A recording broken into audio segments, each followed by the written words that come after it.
ഈ പുഴയും കടന്ന് ഇനി വരാൻ പോകുന്ന വിശേഷത്തിലേക്ക് ഏവർക്കും സ്വാഗതം. ഈ റിവ്യൂ ഇഷ്ടപ്പെടുവാണെങ്കിൽ സബ്സ്ക്രൈബ് ചെയ്യാനും അതുപോലെ ലൈക്ക് ചെയ്യാനും ഹൈപ്പ് ചെയ്യാനും മറക്കല്ലേ. അങ്ങനെ നരനാണെങ്കിൽ രഘുനാഥൻ്റെ ഷട്ടർ കയറി പിടിച്ചിരിക്കുകയാണ്. ഈ വീട്ടിൽ ആര് താമസിക്കണമെന്ന് നിങ്ങളാണോ തീരുമാനിക്കുന്നത്? ഞാനാ തീരുമാനിക്കുന്നത്. ഇവരെ ഇവിടെ നിർത്തില്ലെന്ന് ഞാനാ പറഞ്ഞെന്ന് ജയപാലൻ ഭയങ്കര ഉറക്കെ പറയുന്നുണ്ട്. അപ്പോൾ ഇത് കേൾക്കുമ്പോൾ രഘുനാഥൻ പറയുന്നുണ്ട്, ഇത് എൻ്റെ വീടാണ്, എൻ്റെ കൊച്ചുമോൻ്റെ വീടാണ്, അവനാ തീരുമാനിക്കുന്നത് ഇവിടെ ആരെ നിർത്തണം ആരെ താമസിപ്പിക്കണമെന്ന്. അപ്പോൾ ജയപാലൻ പറയുന്നുണ്ട്, ഇവിടെ നിങ്ങൾ വേറെ ആരെ വേണമെങ്കിലും താമസിച്ചു, പക്ഷേ ഇവരെ ഇവിടെ താമസിപ്പിക്കാൻ പറ്റത്തില്ല, അത് ഞാനാ തീരുമാനിക്കുന്നതെന്ന് പറഞ്ഞുകൊണ്ട് ജയപാലൻ രഘുനാഥൻ്റെ ഷട്ടർ പിടിച്ച് വലിക്കുമ്പോഴാണ് നരൻ ഇത് കണ്ടുകൊണ്ട് വരുന്നത്. കയ്യിലിരുന്ന സാധനം എടുത്ത് നരൻ ജയപാലൻ്റെ തലയിലേക്ക് എറിയാണ്. പെട്ടെന്ന് ജയപാലൻ്റെ തലയിൽ വീണ് അയ്യോ എന്നും പറഞ്ഞ് ജയപാലൻ പെട്ടെന്ന് തിരിഞ്ഞു നോക്കുമ്പോൾ നരനെ കാണുന്നുണ്ട്. അപ്പം നരൻ അങ്ങോട്ട് വന്നിട്ട് ജയപാലൻ്റെ അടുത്ത് ചോദിക്കുകയാണ്, ഇത് തൻ്റെ വീടല്ലല്ലോ, ഇത് എൻ്റെ വീടാണ്, എൻ്റെ വീട്ടിൽ ആരെ താമസിക്കുകയാണോ എന്ന് ജയപാലനാണോ തീരുമാനിക്കുന്നതെന്ന് ചോദിക്കുകയാണ്. നീയാന്നോടാ നരൻ, നിന്നെ ഞാൻ വിളിച്ചു പറഞ്ഞായിരുന്നല്ലോ ഇവരെ ഇവിടെ താമസിപ്പിക്കല്ലേ, അപ്പോൾ നിനക്ക് വാശി, എന്നാ ഒന്ന് നേരിട്ട് കാണാമെന്നും പറഞ്ഞ് ഞാൻ വന്നേന്ന് പറയാണ്. അപ്പം നരൻ പറയുന്നുണ്ട്, അതുകൊണ്ട് തന്നെയാണ് ഇവരെ ഇവിടെ താമസിപ്പിക്കാൻ ഞാൻ തീരുമാനിച്ചത്.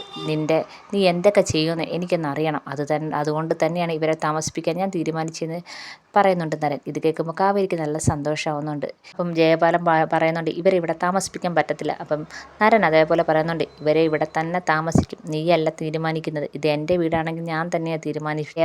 ജയപാലൻ്റെ പണി നോക്കിപ്പോ, ആള് മാറിപ്പോയി, ഇവിടെ വന്നേ ഓരോ പ്രശ്നം ഉണ്ടാക്കാൻ നിന്ന് കഴിഞ്ഞാൽ രണ്ട് കാലിൽ നീ പോകത്തില്ല എന്ന് പറഞ്ഞ് നരൻ നന്നായിട്ട് ചൂടാവുകയാണ്.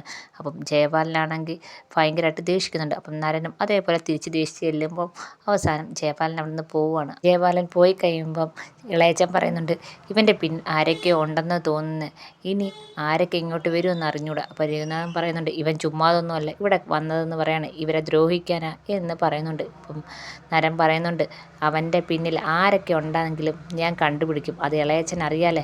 ഒരു കാര്യം തീരുമാനിച്ചാൽ അത് തീരുമാനിച്ച തന്നെയാണ്, ഇനി ഈ കുടുംബം ഇവിടെ തന്നെ താമസിക്കും, ഞാനൊന്ന് നോക്കട്ടെ അവൻ എന്ത് ചെയ്യാൻ പറ്റുമെന്ന് ഞാൻ നോക്കട്ടെ, അവൻ്റെ പിന്നിൽ ആരായാലും ഞാൻ പുറത്ത് കൊണ്ടുവരെ ചെയ്യുമെന്ന് നരൻ പറഞ്ഞുകൊണ്ട് അങ്ങ് പോവുകയാണ്. ഇതങ്ങോട്ട് ഇളയച്ചന് ഇഷ്ടപ്പെടുന്നില്ല. കാരണം ജയപാലനും താൻ തമ്മിലുള്ള അടുപ്പം ഇവിടെ ആരെങ്കിലും മനസ്സിലാക്കി ആ ഭൂമി ഇടപാട് അവർ തമ്മിലാണെന്ന കാര്യം മനസ്സിലാക്കി കഴിഞ്ഞാൽ തനിക്ക് പ്രശ്നം ഉണ്ടാവുമെന്ന് മനസ്സിലാവുന്നുണ്ട് ഇളയച്ചന്.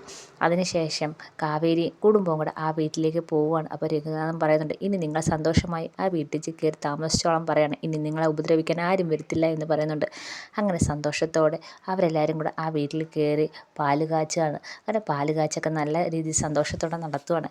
ഋഷി പറയുന്നുണ്ട്, അപ്പുറത്തെ വീട്ടിലെ എല്ലാവർക്കും പാല് കാച്ചിയത് കൊടുക്കണം എന്ന് പറയുന്നുണ്ട്. അങ്ങനെ കാവേരി അടുത്ത് പറയുന്നുണ്ട്, മോള് കൊണ്ടുപോയി കൊടുക്കാനാണെങ്കിൽ ശാരദ പറയുന്നുണ്ട്.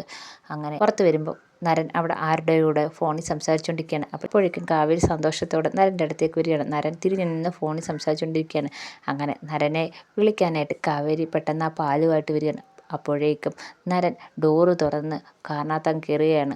അപ്പം നരൻ കാണുന്നില്ല കാവേരി വന്ന് വിളിക്കാൻ വരുന്നത്. ഡോറ് തുറക്കുമ്പോൾ ആ ഡോറ് വന്ന് കാവേരിയെ തട്ടുന്നുണ്ട്. കാവേരിക്ക് അങ്ങ് നല്ല ദേഷ്യം വരുന്നുണ്ട്. ഇതൊന്നും കാണാതെ നരനാണെങ്കിൽ കാറിൽ കയറി അങ്ങ് പോവുകയാണ്. അപ്പം കാവേരിക്ക് നല്ല ദേഷ്യം വരുന്നുണ്ട്. ഇവിടെ ഒരാൾ നിൽക്കുന്നത് കണ്ടിട്ട് ഒന്നും മൈൻഡ് പോലും ചെയ്യാതെ പെട്ടെന്ന് കയറി പോകുന്നത്, എന്തോ ഇയാൾക്ക് കണ്ടില്ലേ എന്നൊക്കെ ചോദിച്ചിട്ട് കാവേരിക്ക് നല്ല ദേഷ്യം വരുന്നുണ്ട്. അങ്ങനെ നരൻ കാറും എടുത്ത് അങ്ങ് പോവുകയാണ്. കൊണ്ടുവന്ന പാല് നരനോട്ട് കൊടുക്കാനും കാവേരിക്ക് കഴിഞ്ഞില്ല.